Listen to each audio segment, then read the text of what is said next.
පූජනීය වස්තුන් වලට නිසි පූජනීය ස්ථානයක් ලබා දුන්නු තැනක් තමයි මේ තියෙන්නේ.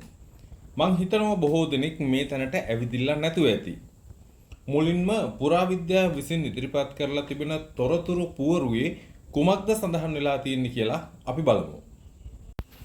ව්‍යවහාරික වර්ෂ 5 වෙනි සියවසේදී ලංකාවට පැමිණි චීන ජාතික ෆාහියන් හිමියන් වාර්තා කරන අබේගිරි විහාරයේ පැරණිතම බෝධිඝරයයි.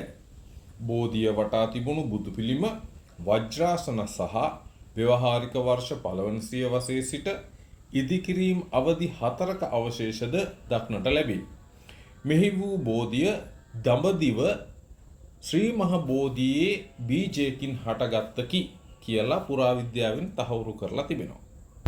අන්න ඒ නිසා දෝ කියලා මට හිතෙනවා මේ ස්ථානයේ තිබෙන සියලුම පූජනීය වස්තු මේ තියෙන්නේ සිරිපා සටහන් කළ පුවරුවක්, ශිලාමය පුවරුවක්. මේ ශිලාමය පුවරුවේ ප්‍රමාණයටම ගඩොල් වලින් නිර්මාණය කරපු වේදිකාවක් මත තමයි තැන්පත් කරලා තිබෙන්නේ. ඇතැම් ස්ථානවල මම දැකලා තියෙනවා මේ පූජනීය වස්තුන් මත බල්ලන් පවා නිදාගෙන ඉන්න ආකාරය, අපිරිසිදු වෙලා තිබෙන ආකාරය, නිසි ගෞරවය නොලැබෙන ආකාරය මම දැකලා තියෙනවා. නමුත් මෙතන මම දකින විශේෂත්වය තමයි මේ සියලුම පූජනීය නිර්මාණවලට යම්කිසි වේදිකාවක් නිර්මාණය කරලා ඒ වේදිකාව මත තමයි මේ පූජනීය ශිලා නිර්මාණ තැන්පත් කරලා තිබෙන්නේ. මෙතන තිබෙනවා විශාල ශිලාලේඛන දෙකක්. ඒ දෙකෙහි අන්තර්ගතය කුමක්ද කියලා පුරාවිද්‍යාවෙන් මේ ඵලකයෙහි සඳහන් කරලා තිබෙන ආකාරය අපිට දකින්නට පුළුවන්. අපි පොඩ්ඩක් මේ පිළිබඳව අවධානය යොමු කරමු. මේ ශිලාලේඛනය හඳුන්වන්නේ 4 වන මිහිඳු රජතුමාගේ අභයගිරිය පුවරු ලිපිය නමින්.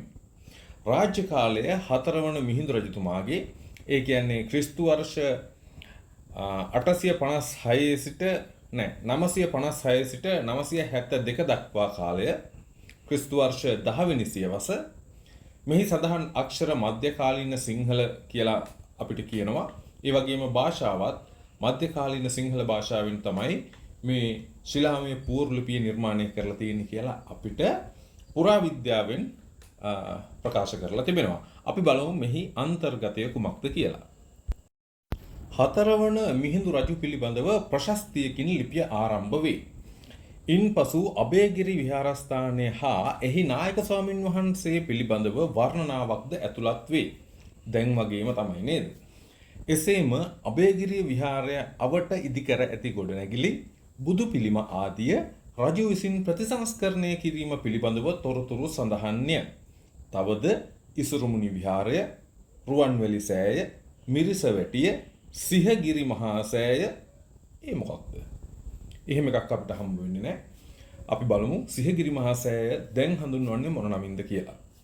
ධාතු මන්දිරය, මහා පාලි දානශාලාව, මෙහෙණවර හා වෛද්‍යශාලාව ආදී ස්ථානයන්හි විවිධ ප්‍රතිසංස්කරණ කටයුතු සහ ඉදිකිරීම් කටයුතු පිළිබඳව මේ ශිලාලේඛනය සඳහන් වෙනවා කියලා අපිට පුරාවිද්‍යාවෙන් සඳහන් කරලා තිබෙනවා.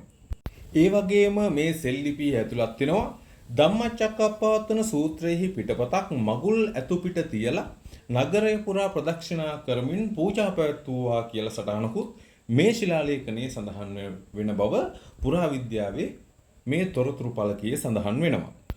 මේ දැකපු වීඩියෝ තුලින් ඔබට පැහැදිලි වෙනවා ඇති මම අර කලින් කිව්ව කතාව. මොකක්ද මේ පූජාමය නිර්මාණවලට නිසි ගෞරවය ලබා දීලා තියෙන ආකාරය.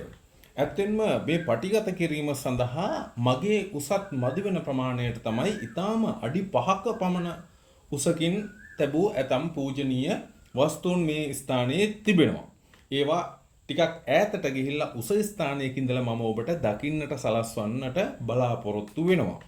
මෙහි තිබෙන්නේ බෝධිඝරයක් බව අර ශිලාලේඛනයේ සඳහන් වෙනවා. ඒ වගේම ඒ බෝධිය දඹදිවින් රැගෙන ආපු එකක් බවත් සඳහන් වෙනවා. ඒ කියන්නේ අපි මේ අද වන්දනා කරන අනුරාධපුරයේ තිබෙන ජයශ්‍රී මහ බෝධීන් වහන්සේට සමාන ගෞරවයක් ලැබිය යුතු ස්ථානයක් තමයි මේ ස්ථානය. මේ ස්ථානය ඉතාම හොඳින් සංරක්ෂණය කරලා තිබෙනවා. බෝධිඝරයේ ගල් කණු පොළොවට සම්බන්ධ කරපු පාදම් ඉතාම පැහැදිලිවම අපිට දකින්නට පුළුවන් මේ ස්ථානයේදී.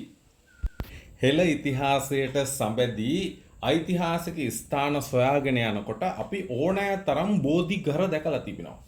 නමුත් මෙවැනි සුවිශේෂී ස්ථානයක පිහිටි බෝධිඝරයක් කවදාවත් අපේ ඇසට හසු වෙලා නැහැ. අර මැදින් පේන්නේ බෝධිඝරයේ මල් ආසනය. එය පිහිටුවා තිබෙන්නේ අඩි 5කටත් ආසන්න උසකින්. අඩි 5ක පමණ ආසන්න උසකින්. මම මේ පටිගත කිරීම කරන්නේ මගේ අත ඉහළට ඔසවලා.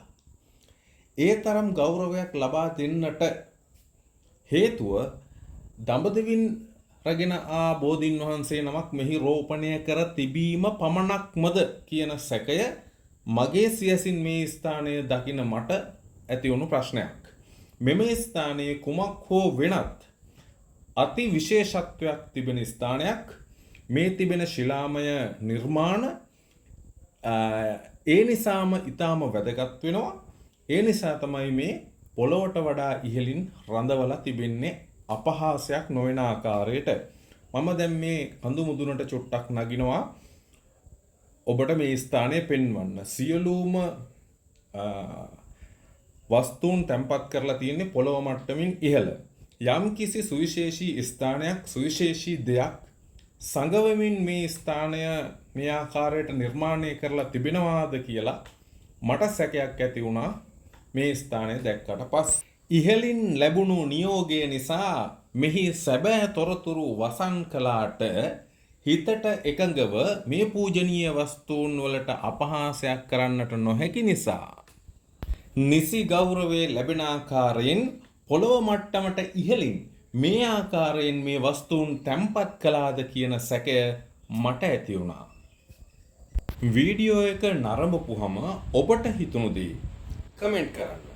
තව කෙනෙකුට දකින්න ෂෙයා කරන්න.